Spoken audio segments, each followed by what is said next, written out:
പുറപ്പാട് അധ്യായം 28. നിന്റെ സഹോദരനായ അഹരോനെയും അവൻ്റെ പുത്രന്മാരെയും എനിക്ക് പുരോഹിത ശുശ്രൂഷ ചെയ്യേണ്ടതിന് ഇസ്രായേൽ മക്കളുടെ ഇടയിൽ നിന്ന് നിന്റെ അടുക്കൽ വരുത്തുക. അഹരോനെയും അഹരോൻ്റെ പുത്രന്മാരായ നാദാബ്, അബീഹു, എലയാസാർ, ഈഥാമാർ എന്നിവരെയും തന്നെ. നിന്റെ സഹോദരനായ അഹരോനു വേണ്ടി മഹത്വത്തിനും അലങ്കാരത്തിനുമായി വിശുദ്ധ വസ്ത്രം ഉണ്ടാക്കണം. അഹരോൻ എനിക്ക് പുരോഹിത ശുശ്രൂഷ ചെയ്യുവാൻ തക്കവണ്ണം അവനെ ശുദ്ധീകരിക്കേണ്ടതിന് അവന് വസ്ത്രം ഉണ്ടാക്കണമെന്ന് ഞാൻ ജ്ഞാനാത്മാവ് കൊണ്ട് നിറച്ചിരിക്കുന്ന സകല ജ്ഞാനികളോടും നീ പറയണം. അവർ ഉണ്ടാക്കേണ്ടുന്ന വസ്ത്രമോ പതക്കം, ഏഫോദ്, നീളക്കുപ്പായം, ചിത്രത്തയ്യലുള്ള നിലയങ്കി, മുടി, നടുക്കെട്ട് എന്നിവ തന്നെ. നിന്റെ സഹോദരനായ അഹരോൻ എനിക്ക് പുരോഹിത ശുശ്രൂഷ ചെയ്യേണ്ടതിന് അവനും അവൻ്റെ പുത്രന്മാർക്കും വിശുദ്ധ വസ്ത്രം ഉണ്ടാക്കണം. അതിന് പൊന്ന്, നീലനൂൽ, ധൂമ്രനൂൽ, ചുവപ്പുനൂൽ, പിരിച്ച പഞ്ഞിനൂൽ എന്നിവ എടുക്കണം. പൊന്ന്, നീലനൂൽ, ധൂമ്രനൂൽ, ചുവപ്പുനൂൽ, പിരിച്ച പഞ്ഞിനൂൽ എന്നിവ കൊണ്ട് നെയ്ത്തുകാരൻ്റെ ചിത്രപ്പണിയായി ഏഫോദ് ഉണ്ടാക്കണം. അതിൻ്റെ 2 അറ്റത്തോട് ചേർന്നതായി 2 ചുമൽ കണ്ടം ഉണ്ടായിരിക്കണം. അങ്ങനെ അത് തമ്മിൽ ഇണച്ചിരിക്കണം. അത് കെട്ടിമുറുക്കുവാൻ അതിന്മേലുള്ളതായി ചിത്രപ്പണിയായ നടുക്കെട്ട് അതിൽ നിന്ന് തന്നെ അതിൻ്റെ പണി പോലെ പൊന്ന്, നീലനൂൽ, ധൂമ്രനൂൽ, ചുവപ്പുനൂൽ, പിരിച്ച പഞ്ഞിനൂൽ എന്നിവ കൊണ്ട് ആയിരിക്കണം. അതുകൂടാതെ 2 ഗോമേദക കല്ലെടുത്ത് അവയിൽ ഇസ്രായേൽ മക്കളുടെ പേര് കൊത്തേണം. അവരുടെ പേരുകളിൽ 6 ഒരു കല്ലിലും ശേഷമുള്ള 6 മറ്റേ കല്ലിലും അവരുടെ ജനനക്രമത്തിൽ ആയിരിക്കണം. രത്നശില്പിയുടെ പണിയായി മുദ്രക്കൊത്ത് പോലെ 2 കല്ലിലും ഇസ്രായേൽ മക്കളുടെ പേർ കൊത്തേണം. അവ പൊന്തടങ്ങളിൽ പതിക്കണം. കല്ല് 2ഉം ഏഫോദിൻ്റെ ചുമൽ കണ്ടങ്ങളിന്മേൽ ഇസ്രായേൽ മക്കൾക്ക് വേണ്ടി ഓർമ്മക്കല്ലായി വെക്കണം. അഹരോൻ യഹോവയുടെ മുമ്പാകെ അവരുടെ പേർ ഓർമ്മയ്ക്കായി തൻ്റെ 2 ചുമലിന്മേലും വഹിക്കണം. പൊന്നുകൊണ്ട് തടങ്ങൾ ഉണ്ടാക്കണം. തങ്കം കൊണ്ട് ചരടുപോലെ മുറിച്ച് കുത്തുപണിയായി 2 സരപ്പളിയും ഉണ്ടാക്കണം. മുറിച്ച് കുത്തുപണിയായ സരപ്പളി തടങ്ങളിൽ ചേർക്കണം. ന്യായവിധി പതക്കം ചിത്രപ്പണിയായിട്ട് ഉണ്ടാക്കണം. അത് ഏഫോദിൻ്റെ പണിക്കൊത്തതായി പൊന്ന്, നീലനൂൽ, ധൂമ്രനൂൽ, ചുവപ്പുനൂൽ, പിരിച്ച പഞ്ഞിനൂൽ എന്നിവ കൊണ്ട് ഉണ്ടാക്കണം. അത് സമചതുരവും ഇരട്ടയും 1 ചാൺ നീളമുള്ളതും 1 ചാൺ വീതിയുള്ളതും ആയിരിക്കണം. അതിൽ കൽപ്പതിപ്പായി 4 നിര കല്ല് പതിക്കണം. താമ്രമണി, പീതരത്നം, മരതകം എന്നിവ 1-ാമത്തെ നിര. 2-ാമത്തെ നിര മാണിക്യം, നീലക്കല്ല്, വജ്രം. 3-ാമത്തെ നിര പത്മരാഗം, വൈഢൂര്യം, സുഗന്ധിക്കല്ല്. 4-ാമത്തെ നിര പുഷ്പരാഗം, ഗോമേദകം, സൂര്യകാന്തം. അവ അതത് തടത്തിൽ പൊന്നിൽ പതിച്ചിരിക്കണം. ഈ കല്ല് ഇസ്രായേൽ മക്കളുടെ പേരോടുകൂടെ അവരുടെ പേർ പോലെ 12 ആയിരിക്കണം. 12 ഗോത്രങ്ങളിൽ ഓരോന്നിൻ്റെ പേർ അവയിൽ മുദ്രക്കൊത്തായി കൊത്തിയിരിക്കണം. പതക്കത്തിന് ചരടുപോലെ മുറിച്ച് കുത്തുപണിയായി തങ്കം കൊണ്ട് സരപ്പളി ഉണ്ടാക്കണം. പതക്കത്തിന് പൊന്നുകൊണ്ട് 2 വട്ടക്കണ്ണി ഉണ്ടാക്കി പതക്കത്തിൻ്റെ 2 അറ്റത്തും വട്ടക്കണ്ണി വയ്ക്കണം. പൊന്നുകൊണ്ട് മുറിച്ച് കുത്തുപണിയായ സരപ്പളി 2ഉം പതക്കത്തിൻ്റെ അറ്റങ്ങളിൽ ഉള്ള വട്ടക്കണ്ണി 2ലും കൊളുത്തേണം.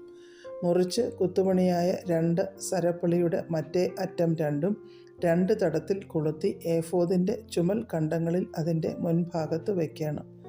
പൊന്നുകൊണ്ട് 2 വട്ടക്കണ്ണി ഉണ്ടാക്കി പതക്കത്തിൻ്റെ മറ്റേ 2 അറ്റത്തും ഏഫോദിൻ്റെ കീഴറ്റത്തിന് നേരെ അതിൻ്റെ വിളുമ്പിൽ അകത്തായി വയ്ക്കണം.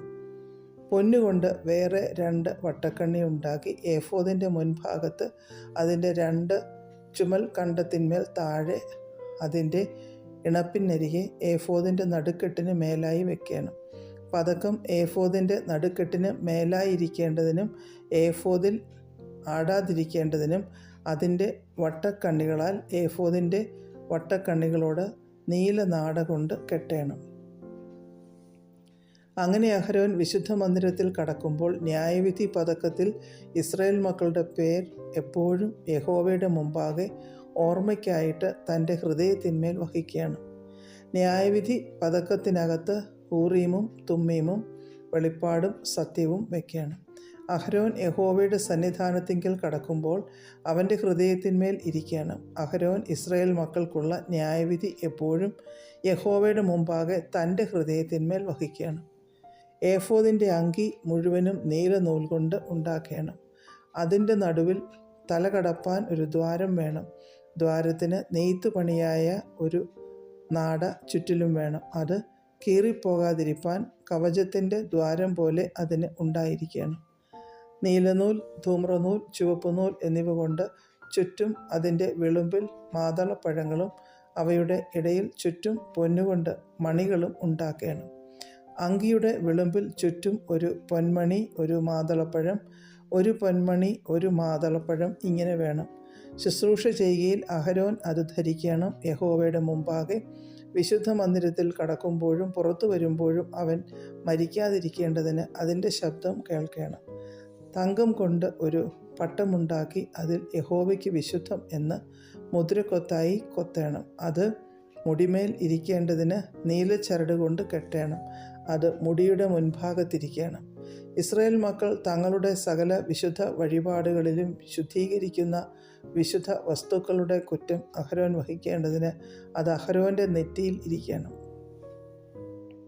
യഹോവയുടെ മുമ്പാകെ അവർക്ക് പ്രസാദം ലഭിക്കേണ്ടതിന് അത് എപ്പോഴും അവൻ്റെ നെറ്റിയിൽ ഇരിക്കണം. പഞ്ഞിനൂൽ കൊണ്ട് ഉള്ളങ്കിയും വിചിത്രപ്പണിയായി നെയ്യണം. പഞ്ഞിനൂൽ കൊണ്ട് മുടിയും ഉണ്ടാക്കണം. നടുക്കെട്ടും ചിത്രത്തയ്യൽ പണിയായിട്ടുണ്ടാക്കണം. അഹരോൻ്റെ പുത്രന്മാർക്ക് മഹത്വത്തിനും അലങ്കാരത്തിനുമായിട്ട് അങ്കി, നടുക്കെട്ട്, തലപ്പാവ് എന്നിവ ഉണ്ടാക്കണം. അവ നിന്റെ സഹോദരനായ അഹരോനെയും അവൻ്റെ പുത്രന്മാരെയും ധരിപ്പിക്കണം. അവർ എനിക്ക് പുരോഹിത ശുശ്രൂഷ ചെയ്യേണ്ടതിന് അവരെ അഭിഷേകവും കരപൂരണവും ചെയ്ത് ശുദ്ധീകരിക്കണം. അവരുടെ നഗ്നത മറപ്പാൻ അവർക്ക് ചണനൂൽ കൊണ്ട് കാൽച്ചട്ടയും ഉണ്ടാക്കണം. അത് അര തുടങ്ങി തുടവരെ എത്തണം. അഹരോനും അവൻ്റെ പുത്രന്മാരും വിശുദ്ധ മന്ദിരത്തിൽ ശുശ്രൂഷ ചെയ്യുവാൻ സമാഗമന കൂടാരത്തിൽ കടക്കുമ്പോഴോ യാഗപീഠത്തിൻ്റെ അടുക്കൽ ചെല്ലുമ്പോഴോ കുറ്റം ചുമന്ന് മരിക്കാതിരിക്കേണ്ടതിന് അവർ അത് ധരിക്കണം. അവനും അവൻ്റെ സന്തതിക്കും അത് എന്നേക്കുമുള്ള ചട്ടം ആയിരിക്കണം. അധ്യായം 29.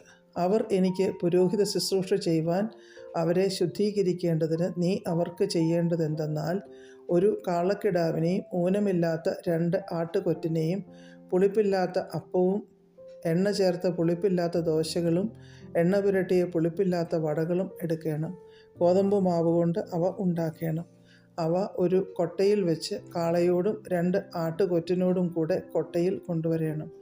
അഹരോനെയും അവൻ്റെ പുത്രന്മാരെയും സമാഗമന കൂടാരത്തിൻ്റെ വാതിൽക്കൽ വരുത്തി വെള്ളം കൊണ്ട് കഴുകണം. പിന്നെ വസ്ത്രമെടുത്ത് അഹരോനെ ഉള്ളങ്കിയും ഏഫോദിൻ്റെ അങ്കിയും ഏഫോദും പതക്കവും ധരിപ്പിച്ച് അവൻ്റെ അരയ്ക്ക് ഏഫോദിൻ്റെ നടുക്കെട്ട് കെട്ടണം. അവൻ്റെ തലയിൽ മുടി വെച്ച് വിശുദ്ധ പട്ടം മുടിമേൽ വെക്കണം. പിന്നെ അഭിഷേക തൈലമെടുത്ത് തലയിൽ ഒഴിച്ച് അവനെ അഭിഷേകം ചെയ്യണം. അവൻ്റെ പുത്രന്മാരെയും കൊണ്ടുവന്ന് അങ്കി ധരിപ്പിക്കണം. അഹരോൻ്റെയും പുത്രന്മാരുടെയും അരയ്ക്ക് നടുക്കെട്ട് കെട്ടി അവർക്ക് തലപ്പാവ് വയ്ക്കണം. പൗരോഹിത്യം അവർക്ക് നിത്യാവകാശമായിരിക്കണം. പിന്നെ നീ അഹരോനും അവൻ്റെ പുത്രന്മാർക്കും കരപൂരണം ചെയ്യണം. നീ കാളയെ സമാഗമന കൂടാരത്തിൻ്റെ മുമ്പാകെ വരുത്തണം. അഹരോനും അവൻ്റെ പുത്രന്മാരും കാളയുടെ തലമേൽ കൈവയ്ക്കണം. പിന്നെ സമാഗമന കൂടാരത്തിൻ്റെ വാതിൽക്കൽ യഹോവയുടെ മുമ്പാകെ കാളയെ അറുക്കണം. കാളയുടെ രക്തം കുറെ എടുത്ത് നിന്റെ വിരൽ കൊണ്ട് യാഗപീഠത്തിൻ്റെ കൊമ്പുകളിന്മേൽ പുരട്ടി ശേഷമുള്ള രക്തമൊക്കെയും യാഗപീഠത്തിൻ്റെ ചുവട്ടിൽ ഒഴിക്കണം. കുടൽ പൊതിഞ്ഞിരിക്കുന്ന മേധസ്സൊക്കെയും കരളിന്മേൽ ഉള്ള വപയും മൂത്രപിണ്ഡം 2ഉം അവയുടെ മേലുള്ള മേധസ്സും എടുത്ത് യാഗപീഠത്തിന്മേൽ വെച്ച് ദഹിപ്പിക്കണം. കാളയുടെ മാംസവും തോലും ചാണകവും പാളയത്തിന് പുറത്ത് തീയിൽ ഇട്ട് ചുട്ടുകളയണം. ഇത് പാപയാകും. പിന്നെ ഒരു ആട്ടുകൊറ്റനെ എടുക്കണം. അഹരോനും അവൻ്റെ പുത്രന്മാരും ആട്ടുകൊറ്റൻ്റെ തലമേൽ കൈവയ്ക്കണം. ആട്ടുകൊറ്റനെ അറുത്ത് അതിൻ്റെ രക്തമെടുത്ത് യാഗപീഠത്തിന്മേൽ ചുറ്റും തളിക്കണം. ആട്ടുകൊറ്റനെ ഖണ്ഡം ഖണ്ഡമായി മുറിച്ച് അതിൻ്റെ കുടലും കാലും കഴുകി കണ്ണങ്ങളുടെ മേലും അതിൻ്റെ തലയുടെ മേലും വെക്കണം. ആട്ടുകൊറ്റനെ മുഴുവനും യാഗപീഠത്തിന്മേൽ വെച്ച് ദഹിപ്പിക്കണം. ഇത് യഹോവയ്ക്ക് ഹോമയാഗം, യഹോവയ്ക്ക് സൗരഭ്യവാസനയായ ദഹനയാഗം തന്നെ. പിന്നെ നീ മറ്റേ ആട്ടുകൊറ്റനെ എടുക്കണം. അഹരോനും അവൻ്റെ പുത്രന്മാരും ആട്ടുകൊറ്റൻ്റെ തലമേൽ കൈവയ്ക്കണം. ആട്ടുകൊറ്റനെ അറുത്ത് അതിൻ്റെ രക്തം കുറേ എടുത്ത് അഹരോൻ്റെ വലത്തെ കാതിനും അവൻ്റെ പുത്രന്മാരുടെ വലത്തെ കാതിനും അവരുടെ വലത്തെ കൈയുടെ പെരുവിരലിനും വലത്തെ കാലിൻ്റെ പെരുവിരലിനും പുരട്ടി രക്തം യാഗപീഠത്തിന്മേൽ ചുറ്റും തളിക്കണം. പിന്നെ നീ യാഗപീഠത്തിന്മേലുള്ള രക്തവും അഭിഷേക തൈലവും കുറേശ്ശെ എടുത്ത് അഹരോൻ്റെ മേലും അവൻ്റെ വസ്ത്രത്തിന്മേലും അവൻ്റെ പുത്രന്മാരുടെ മേലും അവരുടെ വസ്ത്രത്തിന്മേലും തളിക്കണം. ഇങ്ങനെ അവനും അവൻ്റെ വസ്ത്രവും അവൻ്റെ പുത്രന്മാരും അവരുടെ വസ്ത്രവും ശുദ്ധീകരിക്കപ്പെടും. അത് കരപൂരണത്തിൻ്റെ ആട്ടുകൊറ്റൻ ആകൊണ്ട് നീ അതിൻ്റെ മേധസ്സും തടിച്ച വാലും കുടൽ പൊതിഞ്ഞിരിക്കുന്ന മേധസ്സും കരളിന്മേലുള്ള വപയും മൂത്രപിണ്ഡം രണ്ടും അവയുടെ മേലുള്ള മേധസ്സും വലത്തെ കൈക്കുറകും യഹോവയുടെ മുമ്പാകെ വെച്ചിരിക്കുന്ന പുളിപ്പില്ലാത്തപ്പത്തിൻ്റെ കൊട്ടയിൽ നിന്ന് ഒരപ്പവും എണ്ണ പകർന്ന അപ്പമായ ഒരു ദോശയും ഒരു വടയും എടുക്കണം. അതൊക്കെയും അഹരോൻ്റെ കയ്യിലും അവൻ്റെ പുത്രന്മാരുടെ കയ്യിലും വെച്ച് യഹോവയുടെ സന്നിധിയിൽ നീരാജനാർപ്പണമായി നീരാജനം ചെയ്യണം. പിന്നെ അവരുടെ കയ്യിൽ നിന്ന് അവ വാങ്ങി യാഗപീഠത്തിന്മേൽ ഹോമയാഗത്തിനു മീതെ യഹോവയുടെ സന്നിധിയിൽ സൗരഭ്യവാസനയായി ദഹിപ്പിക്കണം. ഇത് യഹോവയ്ക്ക് ദഹനയാഗം. പിന്നെ അഹരോൻ്റെ കരപൂരണത്തിനുള്ള ആട്ടുകൊറ്റൻ്റെ നെഞ്ചെടുത്ത് യഹോവയുടെ സന്നിധിയിൽ നീരാജനാർപ്പണമായി നീരാജനം ചെയ്യണം. അത് നിന്റെ ഓഹരിയായിരിക്കും. അഹരോൻ്റെയും അവൻ്റെ പുത്രന്മാരുടെയും കരപൂരണത്തിനുള്ള ആട്ടുകൊറ്റൻ്റെ നീരാജനവും ഉദർച്ചയുമായി നീരാജനാർപ്പണമായ നെഞ്ചും ഉദർച്ചാർപ്പണമായ കൈക്കുറകും നീ ശുദ്ധീകരിക്കണം.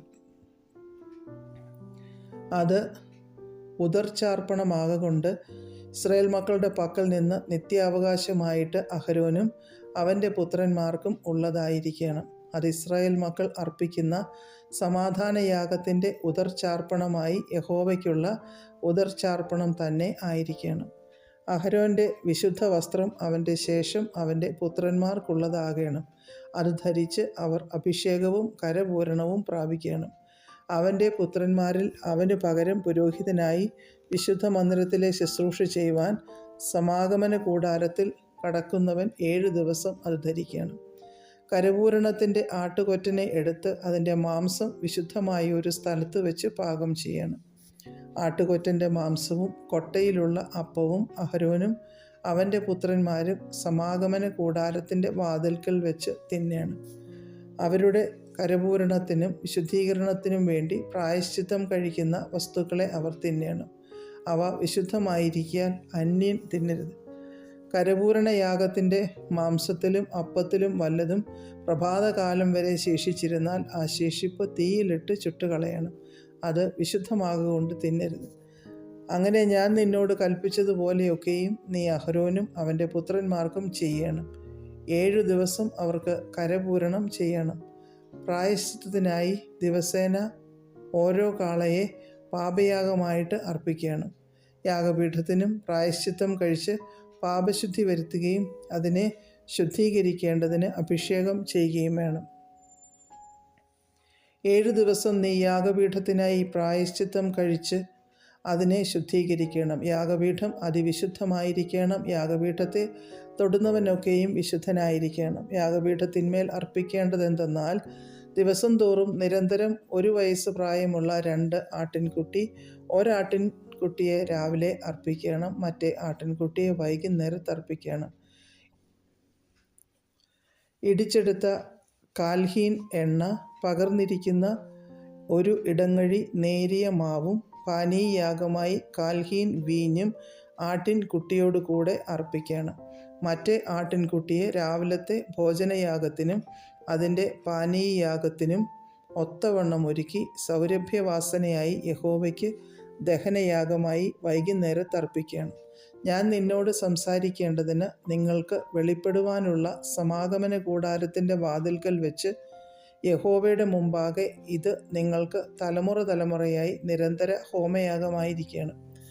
അവിടെ ഞാൻ ഇസ്രായേൽ മക്കൾക്ക് വെളിപ്പെടും. അത് എൻ്റെ തേജസ്സിനാൽ ശുദ്ധീകരിക്കപ്പെടും. ഞാൻ സമാഗമന കൂടാരവും യാഗപീഠവും ശുദ്ധീകരിക്കും. ഞാൻ അഹരോനെയും അവൻ്റെ പുത്രന്മാരെയും എനിക്ക് പുരോഹിത ശുശ്രൂഷ ചെയ്യേണ്ടതിന് ശുദ്ധീകരിക്കും.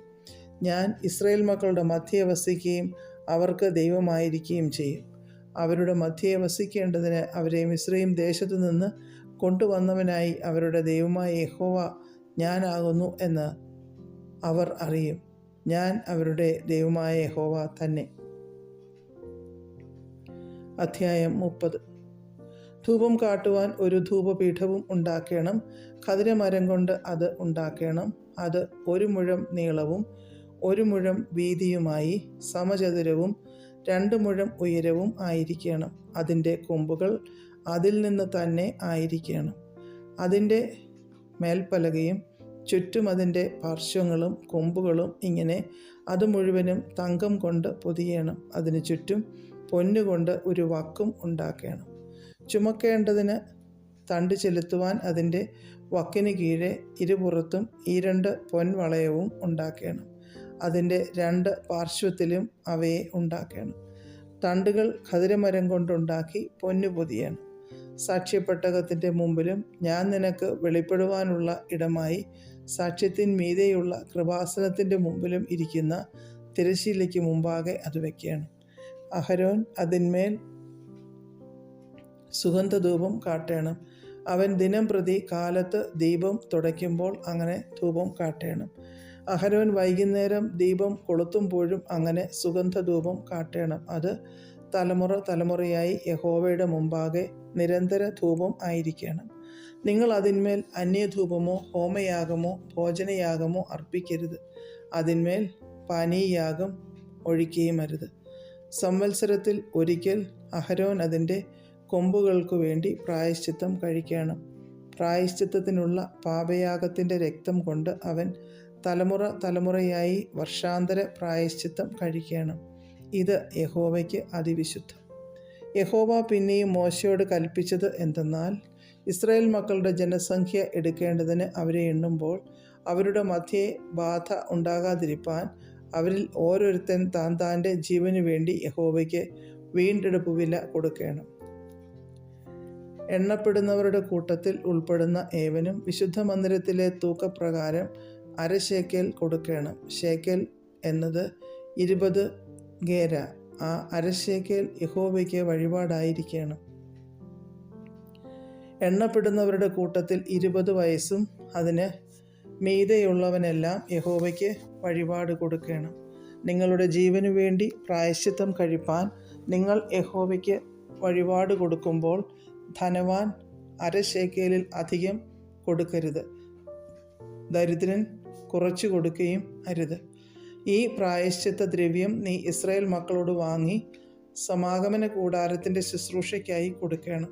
നിങ്ങളുടെ ജീവന് വേണ്ടി പ്രായശ്ചിത്തം കഴിക്കേണ്ടതിന് അത് യഹോവയുടെ മുമ്പാകെ ഇസ്രായേൽ മക്കൾക്ക് വേണ്ടി ഒരു ജ്ഞാപകമായിരിക്കണം. യഹോവ പിന്നെയും മോശയോട് കൽപ്പിച്ചതെന്തെന്നാൽ, കഴുകേണ്ടതിന് ഒരു താമ്രത്തൊട്ടിയും അതിന് ഒരു താമ്രക്കാലും ഉണ്ടാക്കണം. അതിനെ സമാഗമന കൂടാരത്തിനും യാഗപീഠത്തിനും മധ്യേ വെച്ച് അതിൽ വെള്ളമൊഴിക്കണം. അതിങ്കൽ അഹരോനും അവൻ്റെ പുത്രന്മാരും കൈയും കാലും കഴുകണം. അവർ സമാഗമന കൂടാരത്തിൽ കടക്കുകയോ യഹോവയ്ക്ക് ദഹനയാഗം കഴിക്കേണ്ടതിന് യാഗപീഠത്തിങ്കൽ ശുശ്രൂഷിപ്പാൻ ചെല്ലുകയോ ചെയ്യുമ്പോൾ മരിക്കാതിരിക്കേണ്ടതിന് വെള്ളം കൊണ്ട് കഴുകണം. അവർ മരിക്കാതിരിക്കേണ്ടതിന് കൈയും കാലും കഴുകണം. അത് അവർക്ക് തലമുറ തലമുറയായി എന്നേക്കുമുള്ള ചട്ടം ആയിരിക്കണം. യഹോവ പിന്നെയും മോശയോട് കൽപ്പിച്ചതെന്തെന്നാൽ, മേത്തരമായ സുഗന്ധവർഗമായി വിശുദ്ധ മന്ദിരത്തിലെ തൂക്കപ്രകാരം 500 ശേക്കെൽ അയഞ്ഞ മൂരും അതിൽ പാതി 250 ശേക്കെൽ സുഗന്ധ ലവംഗവും 500 ശേക്കെൽ വഴനത്തൊലിയും 1 ഹീൻ ഒലിവെണ്ണയും എടുത്ത് തൈലക്കാരൻ്റെ വിദ്യപ്രകാരം ചേർത്തുണ്ടാക്കിയ വിശുദ്ധമായ അഭിഷേക തൈലമാക്കണം. അത് വിശുദ്ധമായ അഭിഷേക തൈലമായിരിക്കണം. അതിനാൽ നീ സമാഗമന കൂടാരവും സാക്ഷ്യപ്പെട്ടകവും മേശയും അതിൻ്റെ ഉപകരണങ്ങളൊക്കെയും നിലവിളക്കും അതിൻ്റെ ഉപകരണങ്ങളും ധൂപപീഠവും ഹോമയാഗപീഠവും അതിൻ്റെ ഉപകരണങ്ങളെയൊക്കെയും തൊട്ടിയും അതിൻ്റെ കാലും അഭിഷേകം ചെയ്യണം. അവ അതിവിശുദ്ധമായിരിക്കേണ്ടതിന് അവയെ ശുദ്ധീകരിക്കണം. അവയെ തൊടുന്നവനൊക്കെയും വിശുദ്ധനായിരിക്കണം. അഹരോനെയും അവൻ്റെ പുത്രന്മാരെയും എനിക്ക് പുരോഹിത ശുശ്രൂഷ ചെയ്യേണ്ടതിന് നീ അഭിഷേകം ചെയ്ത് ശുദ്ധീകരിക്കണം. ഇസ്രായേൽ മക്കളോട് നീ പറയേണ്ടതെന്തെന്നാൽ, ഇത് നിങ്ങളുടെ തലമുറകളിൽ എനിക്ക് വിശുദ്ധമായ അഭിഷേക തൈലം ആയിരിക്കണം. അത് മനുഷ്യൻ്റെ ദേഹത്തിന്മേൽ ഒഴിക്കരുത്. അതിൻ്റെ യോഗപ്രകാരം അതുപോലെയുള്ളത് നിങ്ങൾ ഉണ്ടാക്കുകയും അരുത്. അത് വിശുദ്ധമാകുന്നു. അത് നിങ്ങൾക്ക് വിശുദ്ധമായിരിക്കണം. അതുപോലെയുള്ള തൈലം ഉണ്ടാക്കുന്നവനെയും അതിൽ നിന്ന് അന്യന് കൊടുക്കുന്നവനെയും അവൻ്റെ ജനത്തിൽ നിന്ന് ഛേദിച്ച് കളയണം. യഹോവ പിന്നെയും മോശയോട് കൽപ്പിച്ചത് എന്തെന്നാൽ, നീ നറുംപശ, ഗുൽഗുലു, ഹൽബാനപ്പശ എന്നീ സുഗന്ധവർഗവും നിർമ്മല സാമ്പ്രാണിയും എടുക്കണം. എല്ലാം ഒരുപോലെ തൂക്കമായിരിക്കണം. അതിൽ ഉപ്പും ചേർത്ത് തൈലക്കാരൻ്റെ വിദ്യപ്രകാരം നിർമ്മലവും വിശുദ്ധവുമായ ധൂപവർഗമാക്കണം. നീ അതിൽ ഏതാനും ഇടിച്ച് പൊടിയാക്കി ഞാൻ നിനക്ക് വെളിപ്പെടുവാനുള്ള സമാഗമന കൂടാരത്തിലെ സാക്ഷ്യത്തിന് മുമ്പാകെ വയ്ക്കണം. അത് നിങ്ങൾക്ക് അതിവിശുദ്ധമായിരിക്കണം. ഈ ഉണ്ടാക്കുന്ന ധൂപവർഗത്തിൻ്റെ യോഗത്തിന് ഒത്തതായി നിങ്ങൾക്ക് ഉണ്ടാക്കരുത്. അത് യഹോവയ്ക്ക് വിശുദ്ധമായിരിക്കണം. മണക്കേണ്ടതിന് അതുപോലെയുള്ളത് ആരെങ്കിലും ഉണ്ടാക്കിയാൽ അവനെ അവൻ്റെ ജനത്തിൽ നിന്ന് ഛേദിച്ച് കളയണം. അധ്യായം 31. യഹോവ പിന്നെയും മോശയോട് കൽപ്പിച്ചതെന്തെന്നാൽ, ഇതാ ഞാൻ യഹൂദാ ഗോത്രത്തിൽ ഹൂരിൻ്റെ മകനായ ഊരിയുടെ മകൻ ബെസലേലിനെ പേർ ചൊല്ലി വിളിച്ചിരിക്കുന്നു. അവൻ കൗശലപ്പണികളെ സങ്കൽപ്പിച്ച് ചെയ്യുവാനും പൊന്ന്, വെള്ളി, താമ്രം എന്നിവ കൊണ്ട് പണി ചെയ്യുവാനും രത്നം വെട്ടി പതിപ്പാനും മരത്തിൽ കൊത്തുപണി ചെയ്യുവാനും സകലവിധമായ പണിത്തരം ഉണ്ടാക്കുവാനും ഞാൻ അവനെ ദിവ്യാത്മാവിനാൽ ജ്ഞാനവും ബുദ്ധിയും അറിവും സകലവിധ സാമർഥ്യവും കൊണ്ട് നിറച്ചിരിക്കുന്നു. ഞാൻ ദാൻ ഗോത്രത്തിൽ അഹീസാമാക്കിൻ്റെ മകനായ ഒഹോലിയാബിനെ അവനോടുകൂടെ ആക്കുകയും സകല ജ്ഞാനികളുടെ ഹൃദയത്തിലും ജ്ഞാനം നൽകുകയും ചെയ്തിരിക്കുന്നു. ഞാൻ നിന്നോട് കൽപ്പിച്ചതൊക്കെയും അവർ ഉണ്ടാക്കും. സമാഗമന കൂടാരവും സാക്ഷ്യപ്പെട്ടകവും അതിന്മീതെയുള്ള കൃപാസനവും കൂടാരത്തിൻ്റെ ഉപകരണങ്ങളൊക്കെയും മേശയും അതിൻ്റെ ഉപകരണങ്ങളും തങ്കം കൊണ്ടുള്ള നിലവിളക്കും അതിൻ്റെ ഉപകരണങ്ങളൊക്കെയും ധൂപപീഠവും ഹോമയാഗപീഠവും അതിൻ്റെ ഉപകരണങ്ങളൊക്കെയും തൊട്ടിയും അതിൻ്റെ കാലും വിശേഷ വസ്ത്രങ്ങളും പുരോഹിതനായ അഹരോൻ്റെ വിശുദ്ധ വസ്ത്രങ്ങളും പുരോഹിത ശുശ്രൂഷയ്ക്കായിട്ട് അവൻ്റെ പുത്രന്മാരുടെ വസ്ത്രങ്ങളും അഭിഷേക തൈലവും വിശുദ്ധ മന്ദിരത്തിനുള്ള സുഗന്ധ ധൂപവർഗവും ഞാൻ നിന്നോട് കൽപ്പിച്ചതുപോലെ ഒക്കെയും അവർ ഉണ്ടാക്കും. യഹോവ പിന്നെയും മോശയോട് കൽപ്പിച്ചത്, നീ ഇസ്രായേൽ മക്കളോട് പറയേണ്ടതെന്തെന്നാൽ, നിങ്ങൾ എൻ്റെ ശബ്ബത്തുകളെ ആചരിക്കണം. ഞാൻ നിങ്ങളെ ശുദ്ധീകരിക്കുന്ന യഹോവയാകുന്നു എന്ന് അറിയേണ്ടതിന് അത് തലമുറ തലമുറയായി എനിക്കും നിങ്ങൾക്കും മധ്യേ ഒരു അടയാളമാകുന്നു. അതുകൊണ്ട് നിങ്ങൾ ശബ്ബത്ത് ആചരിക്കണം. അത് നിങ്ങൾക്ക് വിശുദ്ധമാകുന്നു. അതിനെ അശുദ്ധമാക്കുന്നവൻ മരണശിക്ഷ അനുഭവിക്കണം. ആരെങ്കിലും അന്ന് വേല ചെയ്താൽ അവനെ അവൻ്റെ ജനത്തിൻ്റെ ഇടയിൽ നിന്ന് ഛേദിച്ച് കളയണം. 6 ദിവസം വേല ചെയ്യണം. എന്നാൽ 7-ാം ദിവസം സ്വസ്ഥമായുള്ള ശബ്ബത്തായി യഹോവയ്ക്ക് വിശുദ്ധമാകുന്നു. ആരെങ്കിലും ശബ്ബത്ത് നാളിൽ വേല ചെയ്താൽ അവൻ മരണശിക്ഷ അനുഭവിക്കണം. ആകയാൽ ഇസ്രായേൽ മക്കൾ തലമുറ തലമുറയായി ശബ്ബത്തിനെ നിത്യ നിയമമായിട്ട് ആചരിക്കേണ്ടതിന് ശബ്ബത്തിനെ പ്രമാണിക്കണം. അതെനിക്കും ഇസ്രായേൽ മക്കൾക്കും മധ്യേ എന്നേക്കും ഒരു അടയാളം ആകുന്നു. 6 ദിവസം കൊണ്ടല്ലോ യഹോവ ആകാശത്തെയും ഭൂമിയെയും ഉണ്ടാക്കിയത്. 7-ാം ദിവസം അവൻ സ്വസ്ഥമായിരുന്നു വിശ്രമിച്ചു. അവൻ സീനായി പർവ്വതത്തിൽ വെച്ച് മോശയോട് അരുളി ചെയ്തു കഴിഞ്ഞ ശേഷം ദൈവത്തിൻ്റെ വിരൽ കൊണ്ടെഴുതിയ കൽപ്പലകകളായ സാക്ഷ്യപ്പലക 2 അവൻ്റെ പക്കൽ കൊടുത്തു. അധ്യായം 32. എന്നാൽ മോശ പർവ്വതത്തിൽ നിന്ന് ഇറങ്ങി വരുവാൻ താമസിക്കുന്നു എന്ന് ജനം കണ്ടപ്പോൾ ജനം അഹരോൻ്റെ അടുക്കൽ വന്നുകൂടി അവനോട്, നീ എഴുന്നേറ്റ് ഞങ്ങളുടെ മുമ്പിൽ നടക്കേണ്ടതിന് ഒരു ദൈവത്തെ ഉണ്ടാക്കി തരിക. ഞങ്ങളെ മിസ്രയീം ദേശത്തു നിന്ന് പുറപ്പെടുവിച്ചു കൊണ്ടുവന്ന പുരുഷനായ ഈ മോശയ്ക്ക് എന്തു ഭവിച്ചു എന്ന് ഞങ്ങൾ അറിയുന്നില്ലല്ലോ എന്ന് പറഞ്ഞു.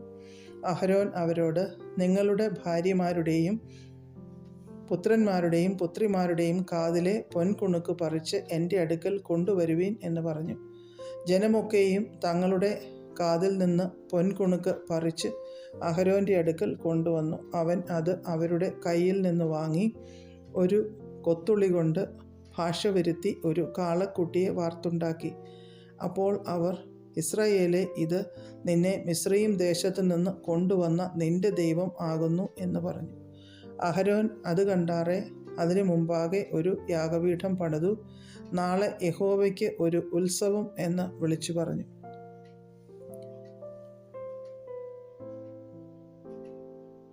പിറ്റന്നാൾ അവർ അതികാലത്തെഴുന്നേറ്റു ഹോമയാഗങ്ങൾ കഴിച്ചു, സമാധാനയാഗങ്ങളും അർപ്പിച്ചു. ജനം ഭക്ഷിപ്പാനും കുടിപ്പാനും ഇരുന്നു കളിപ്പാൻ എഴുന്നേറ്റു.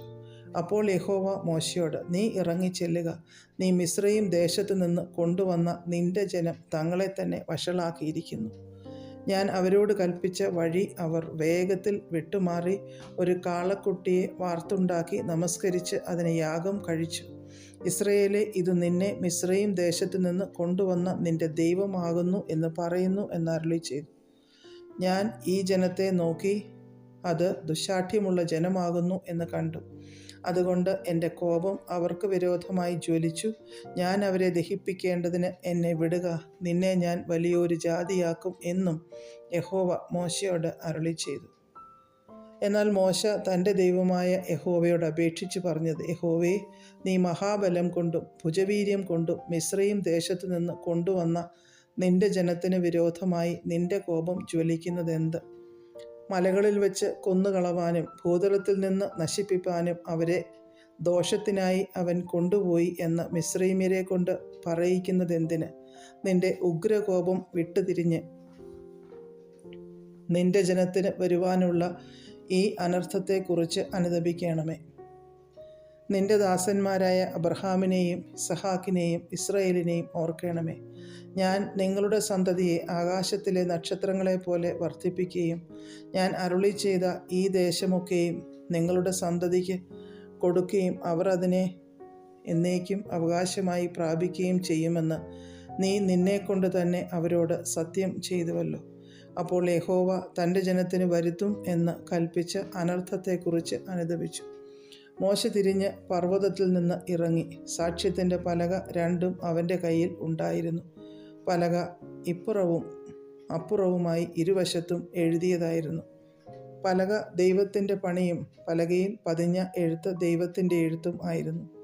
ജനം ആർത്തു വിളിക്കുന്ന ഘോഷം യോശുവ കേട്ടപ്പോൾ അവൻ മോശയോട്, പാളയത്തിൽ യുദ്ധഘോഷം ഉണ്ട് എന്ന് പറഞ്ഞു. അതിന് അവൻ, ജയിച്ച് ആർക്കുന്നവരുടെ ഘോഷമല്ല, തോറ്റ് നിലവിളിക്കുന്നവരുടെ നിലവിളിയുമല്ല, പ്രതിഗാനം ചെയ്യുന്നവരുടെ ഘോഷമത്രേ ഞാൻ കേൾക്കുന്നത് എന്ന് പറഞ്ഞു. അവൻ പാളയത്തിന് സമീപിച്ചപ്പോൾ കാളക്കുട്ടിയെയും നൃത്തങ്ങളെയും കണ്ടു. അപ്പോൾ മോശയുടെ കോപം ജ്വലിച്ചു.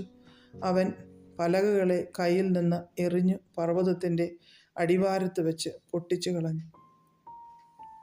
അവർ ഉണ്ടാക്കിയിരുന്ന കാളക്കുട്ടിയെ അവനെടുത്ത് തീയിലിട്ട് ചുട്ടു അരച്ച് പൊടിയാക്കി വെള്ളത്തിൽ വിതറി ഇസ്രായേൽ മക്കളെ കുടിപ്പിച്ചു. മോശ അഹരോനോട്, ഈ ജനത്തിന്മേൽ ഇത്ര വലിയ പാപം വരുത്തുവാൻ അവർ നിന്നോട് എന്തു ചെയ്തു എന്ന് ചോദിച്ചു. അതിന് അഹരോൻ പറഞ്ഞത്, യജമാനൻ്റെ കോപം ജ്വലിക്കരുതേ, ഈ ജനം ദോഷത്തിലേക്ക് ചാഞ്ഞിരിക്കുന്നതെന്ത് നീ അറിയുന്നുവല്ലോ. ഞങ്ങൾക്ക് മുമ്പായി നടക്കേണ്ടതിന് ഒരു ദൈവത്തെ ഉണ്ടാക്കിത്തരേണം. ഞങ്ങളെ മിസ്രയീം ദേശത്ത് നിന്ന് കൊണ്ടുവന്ന പുരുഷനായ ഈ മോശയ്ക്ക് എന്തു ഭവിച്ചു എന്ന് ഞങ്ങൾ അറിയുന്നില്ലല്ലോ എന്ന് അവർ എന്നോട് പറഞ്ഞു. ഞാൻ അവരോട്, പൊന്നുള്ളവർ അത് പറിച്ചെടുക്കട്ടെ എന്ന് പറഞ്ഞു. അവർ അത് എൻ്റെ പക്കൽ തന്നു. ഞാനത് തീയിൽ ഇട്ടു. ഈ കാളക്കുട്ടി പുറത്തു വന്നു.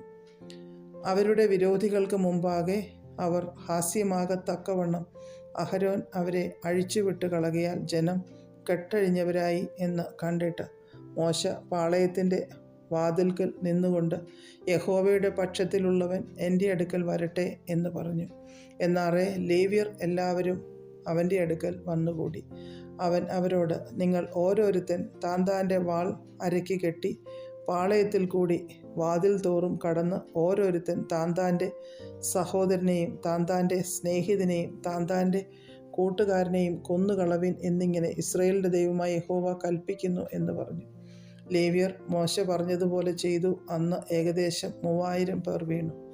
യഹോവ ഇന്ന് നിങ്ങൾക്ക് അനുഗ്രഹം നൽകേണ്ടതിന് നിങ്ങൾ ഇന്ന് ഓരോരുത്തൻ താന്താൻ്റെ മകനും താന്താൻ്റെ സഹോദരനും വിരോധമായി യഹോവയ്ക്ക് നിങ്ങളെ തന്നെ ഏൽപ്പിച്ചു കൊടുപ്പിൻ എന്ന് മോശ പറഞ്ഞു. പിറ്റന്നാൾ മോശ നിങ്ങൾ ഒരു മഹാപാപം ചെയ്തിരിക്കുന്നു. ഇപ്പോൾ ഞാൻ യഹോവയുടെ അടുക്കൽ കയറി ചെല്ലും. പക്ഷേ നിങ്ങളുടെ പാപത്തിനു വേണ്ടി പ്രായശ്ചിത്തം വരുത്തുവാൻ എനിക്കിടയാകും എന്ന് പറഞ്ഞു. അങ്ങനെ മോശെ യഹോവയുടെ അടുക്കൽ മടങ്ങിച്ചെന്ന് പറഞ്ഞതെന്തെന്നാൽ, അയ്യോ, ഈ ജനം മഹാപാതകം ചെയ്ത് പൊന്നുകൊണ്ട് തങ്ങൾക്കൊരു ദൈവത്തെ ഉണ്ടാക്കിയിരിക്കുന്നു. എങ്കിലും നീ അവരുടെ പാപം ക്ഷമിക്കണമേ, അല്ലെങ്കിൽ നീ എഴുതിയ നിന്റെ പുസ്തകത്തിൽ നിന്ന് എൻ്റെ പേർ മായിച്ചു കളയണമേ. യഹോവ മോശയോട്, എന്നോട് പാപം ചെയ്തവൻ്റെ പേർ ഞാൻ എൻ്റെ പുസ്തകത്തിൽ നിന്ന് മായിച്ചു കളയും. ആകയാൽ നീ പോയി ഞാൻ നിന്നോട് അരുളി ചെയ്ത ദേശത്തേക്ക് ജനത്തെ കൂട്ടിക്കൊണ്ടു പോക. എൻ്റെ ദൂതൻ നിന്റെ മുൻപിൽ നടക്കും. എന്നാൽ എൻ്റെ സന്ദർശന ദിവസത്തിൽ ഞാൻ അവരുടെ പാപം അവരുടെ മേൽ സന്ദർശിക്കും എന്ന് അരുളി ചെയ്തു. അഹരോൻ ഉണ്ടാക്കിയ കാളക്കുട്ടിയെ ജനം ഉണ്ടാക്കിച്ചതാകൊണ്ട് യഹോവ അവരെ ദണ്ഡിപ്പിച്ചു. അധ്യായം 33. അനന്തരം യഹോവ മോശയോട് കൽപ്പിച്ചത് എന്തെന്നാൽ, നീയും മിസ്രയീം ദേശത്തു നിന്ന് നീ കൊണ്ടുവന്ന ജനവും ഇവിടെ നിന്ന് പുറപ്പെട്ട് നിന്റെ സന്തതിക്ക് കൊടുക്കുമെന്ന് ഞാൻ അബ്രഹാമിനോടും ഇസഹാക്കിനോടും യാക്കോബിനോടും സത്യം ചെയ്ത ദേശത്തേക്ക്, പാലും തേനും ഒഴുകുന്ന ദേശത്തേക്ക് തന്നെ പോകുവീൻ.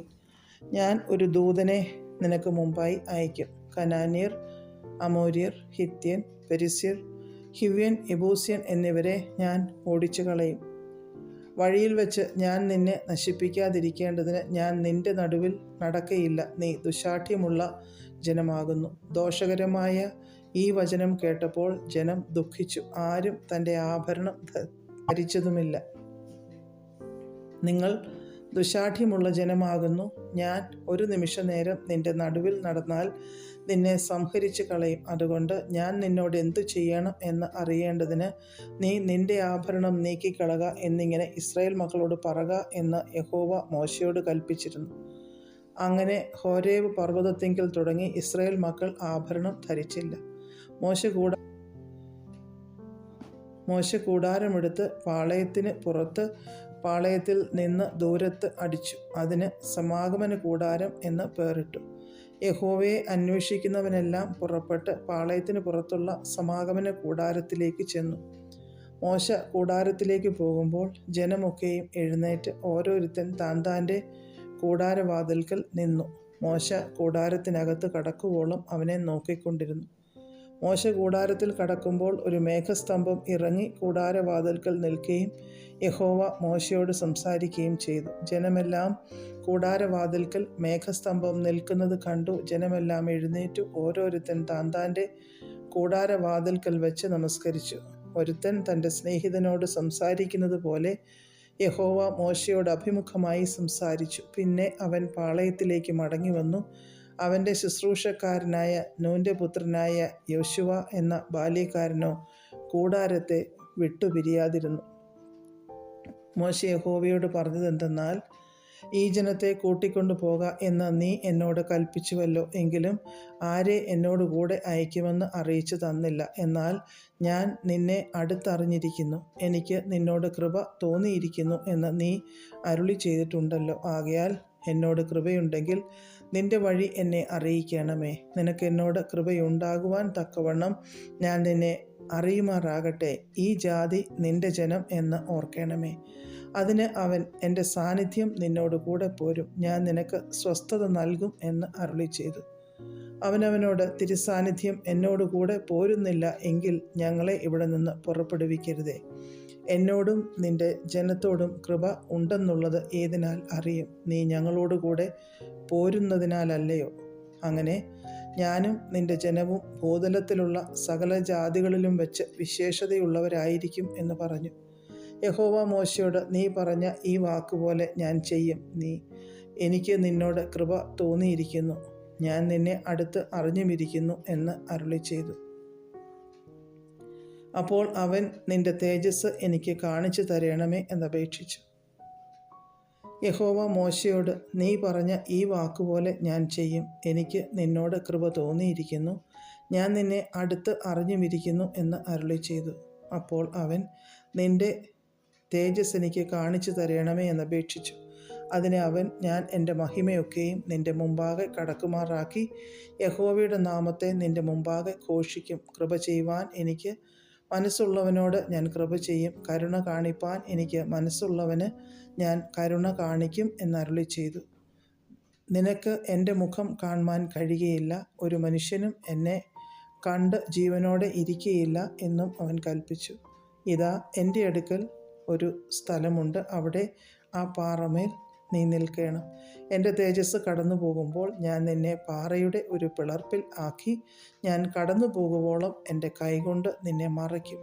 പിന്നെ എൻ്റെ കൈ നീക്കും, നീ എൻ്റെ പിൻഭാഗം കാണും, എൻ്റെ മുഖമോ കാണാവതല്ല എന്നും യഹോവ അരുളി ചെയ്തു. അധ്യായം 34. യഹോവ പിന്നെയും മോശയോട് കൽപ്പിച്ചത് എന്തെന്നാൽ, മുമ്പിലത്തേവ പോലെ 2 കൽപ്പലക ചെത്തിക്കൊള്ളുക. എന്നാൽ നീ പൊട്ടിച്ചു കളഞ്ഞ മുമ്പിലത്തെ പലകയിൽ ഉണ്ടായിരുന്ന വചനങ്ങളെ ഞാൻ ആ പലകയിൽ എഴുതും. നീ രാവിലെ ഒരുങ്ങി രാവിലെ തന്നെ സീനായി പർവ്വതത്തിൽ കയറി പർവ്വതത്തിൻ്റെ മുകളിൽ എൻ്റെ സന്നിധിയിൽ വരേണം. നിന്നോടുകൂടെ ആരും കയറരുത്, പർവ്വതത്തിലെങ്ങും ആരെയും കാണരുത്. പർവ്വതത്തിൻ അരികെ ആടുകളോ കന്നുകാലികളോ മേയുകയും അരുത്. അങ്ങനെ മോശ മുമ്പിലത്തേവ പോലെ 2 കൽപ്പലക ചെത്തി അതികാലത്ത് എഴുന്നേറ്റ് യഹോവ തന്നോട് കൽപ്പിച്ചതുപോലെ സീനായി പർവ്വതത്തിൽ കയറി കൽപ്പലക 2ഉം കയ്യിൽ എടുത്തുകൊണ്ടുപോയി. അപ്പോൾ യഹോവ മേഘത്തിൽ ഇറങ്ങി അവിടെ അവൻ്റെ അടുക്കൽ നിന്ന് യഹോവയുടെ നാമത്തെ ഘോഷിച്ചു. യഹോവ അവൻ്റെ മുമ്പാകെ കടന്ന് ഘോഷിച്ചത് എന്തെന്നാൽ, യഹോവ യഹോവയായ ദൈവം, കരുണയും കൃപയുമുള്ളവൻ, ദീർഘക്ഷമയും മഹാദയും വിശ്വസ്തതയുമുള്ളവൻ, 1000 ദയ പാലിക്കുന്നവൻ, അകൃത്യവും അതിക്രമവും പാപവും ക്ഷമിക്കുന്നവൻ, കുറ്റമുള്ളവനെ വെറുതെ വിടാതെ പിതാക്കന്മാരുടെ അകൃത്യം മക്കളുടെ മേലും മക്കളുടെ മക്കളുടെ മേലും 3-ാമത്തെയും 4-ാമത്തെയും തലമുറയോളം സന്ദർശിക്കുന്നവൻ. എന്നാറെ മോശ ബന്ധപ്പെട്ട് സാഷ്ടാംഗം വീണ് നമസ്കരിച്ചു. കർത്താവേ, നിനക്ക് എന്നോട് കൃപയുണ്ടെങ്കിൽ കർത്താവേ, ഞങ്ങളുടെ മധ്യേ നടക്കണമേ. ഇത് ദുശാഠ്യമുള്ള ജനം തന്നെ എങ്കിലും ഞങ്ങളുടെ അകൃത്യവും പാപവും ക്ഷമിച്ച് ഞങ്ങളെ നിന്റെ അവകാശമാക്കണമേ എന്ന് പറഞ്ഞു.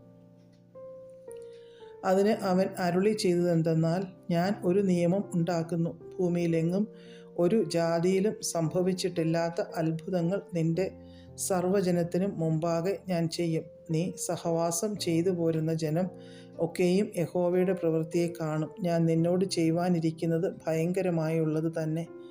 ഇന്ന് ഞാൻ നിന്നോട് കൽപ്പിക്കുന്നത് സൂക്ഷിച്ചു കൊള്ളുക. അമോര്യൻ, കനാന്യൻ, ഹിത്യൻ, പെരിസ്യൻ, ഹിവ്യൻ, യെബൂസ്യൻ എന്നിവരെ ഞാൻ നിന്റെ മുമ്പിൽ നിന്ന് ഓടിച്ചു കളയും. നീ ചെല്ലുന്ന ദേശത്തിലെ നിവാസികളോട് നീ ഒരു ഉടമ്പടി ചെയ്യാതിരിപ്പാൻ കരുതിക്കൊള്ളുക, അല്ലാഞ്ഞാൽ അത് നിന്റെ മധ്യേ ഒരു കണിയായിരിക്കും.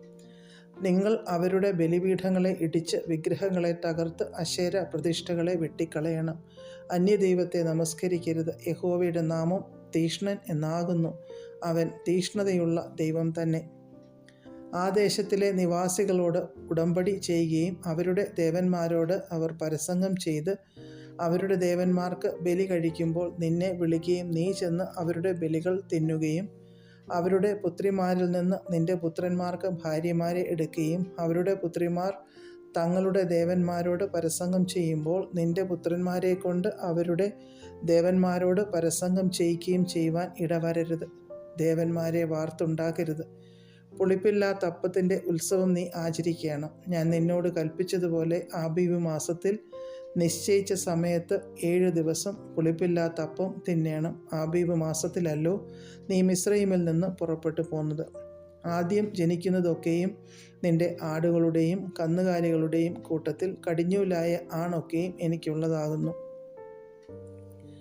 എന്നാൽ കഴുതയുടെ കടിഞ്ഞൂലിനെ ആട്ടിൻകുട്ടിയെ കൊണ്ട് വീണ്ടു കൊള്ളണം. വീണ്ടു കൊള്ളുന്നില്ലെങ്കിൽ അതിൻ്റെ കഴുത്ത് ഒടിച്ചു കളയണം. നിന്റെ പുത്രന്മാരിൽ ആദ്യജാതനെ ഒക്കെയും നീ വീണ്ടു കൊള്ളണം. വെറും കൈയോടെ നിങ്ങൾ എൻ്റെ മുമ്പാകെ വരരുത്. 6 ദിവസം വേല ചെയ്യണം. 7-ാം ദിവസം സ്വസ്ഥമായിരിക്കണം. വിതകാലമോ കൊയ്ത്തുകാലമോ ആയാലും സ്വസ്ഥമായിരിക്കണം.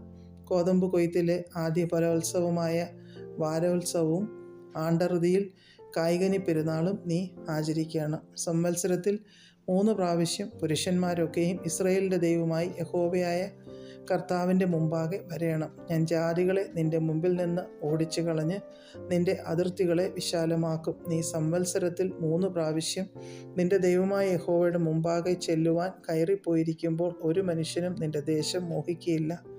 എൻ്റെ യാഗരക്തം പുളിപ്പുള്ള അപ്പത്തോടുകൂടെ അർപ്പിക്കരുത്. പെസഹ പെരുന്നാളിലെ യാഗം പ്രഭാതകാലം വരെ വെച്ചേക്കരുത്.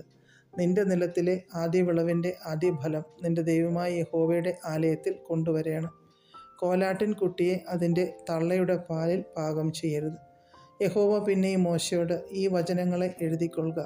ഈ വചനങ്ങൾ ആധാരമാക്കി ഞാൻ നിന്നോടും ഇസ്രായേലിനോടും നിയമം ചെയ്തിരിക്കുന്നു എന്ന് അരുളിച്ചെയ്തു. അവൻ അവിടെ ഭക്ഷണം കഴിക്കാതെയും വെള്ളം കുടിക്കാതെയും 40 പകലും 40 രാവും യഹോവയോട് കൂടെ ആയിരുന്നു. അവൻ 10 കൽപ്പനയായ നിയമത്തിൻ്റെ വചനങ്ങളെ പലകയിൽ എഴുതി കൊടുത്തു. അവൻ തന്നോട് അരുളിച്ചെയ്ത നിമിത്തം തൻ്റെ മുഖത്തിൻ്റെ ത്വക്ക് പ്രകാശിച്ചു എന്ന് മോശ സാക്ഷ്യത്തിൻ്റെ പലക രണ്ടും കയ്യിൽ പിടിച്ചുകൊണ്ട് സീനായി പർവ്വതത്തിൽ നിന്ന് ഇറങ്ങുമ്പോൾ അറിഞ്ഞില്ല. അഹരോനും ഇസ്രായേൽ മക്കളെല്ലാവരും മോശയെ നോക്കിയപ്പോൾ അവൻ്റെ മുഖത്തിൻ്റെ ത്വക്ക് പ്രകാശിക്കുന്നത് കണ്ടു. അതുകൊണ്ട് അവർ അവൻ്റെ അടുക്കൽ ചെല്ലുവാൻ ഭയപ്പെട്ടു. മോശെ അവരെ വിളിച്ചു. അപ്പോൾ അഹരോനും സഭയിലെ പ്രമാണികളൊക്കെയും അവൻ്റെ അടുക്കൽ മടങ്ങി വന്നു. മോശ അവരോട് സംസാരിച്ചു. അതിൻ്റെ ശേഷം ഇസ്രായേൽ മക്കളൊക്കെയും അവൻ്റെ അടുക്കൽ ചെന്നു. സീനായി പർവ്വതത്തിൽ വെച്ച് യഹോവ തന്നോട് അരുളി ചെയ്തതൊക്കെയും അവൻ അവരോട് ആജ്ഞാപിച്ചു. മോശെ അവരോട് സംസാരിച്ചു കഴിഞ്ഞപ്പോൾ അവൻ തൻ്റെ മുഖത്ത് ഒരു മൂടുപടം ഇട്ടു. മോശ യഹോവയോട് സംസാരിക്കേണ്ടതിന് അവൻ്റെ സന്നിധാനത്തിൽ കടക്കുമ്പോൾ പുറത്തു വരുവോളം മൂടുപടം നീക്കിയിരിക്കും. തന്നോട് കൽപ്പിച്ചത് അവൻ പുറത്തു വന്ന് ഇസ്രായേൽ മക്കളോട് പറയും. ഇസ്രായേൽ മക്കൾ മോശയുടെ മുഖത്തിൻ്റെ ത്വക്ക് പ്രകാശിക്കുന്നതായി കണ്ടതുകൊണ്ട് മോശ അവനോട് സംസാരിക്കേണ്ടതിന് അകത്ത് കടക്കുവോളം മൂടുപടം പിന്നെയും തൻ്റെ മുഖത്ത് ഇട്ടുകൊള്ളും.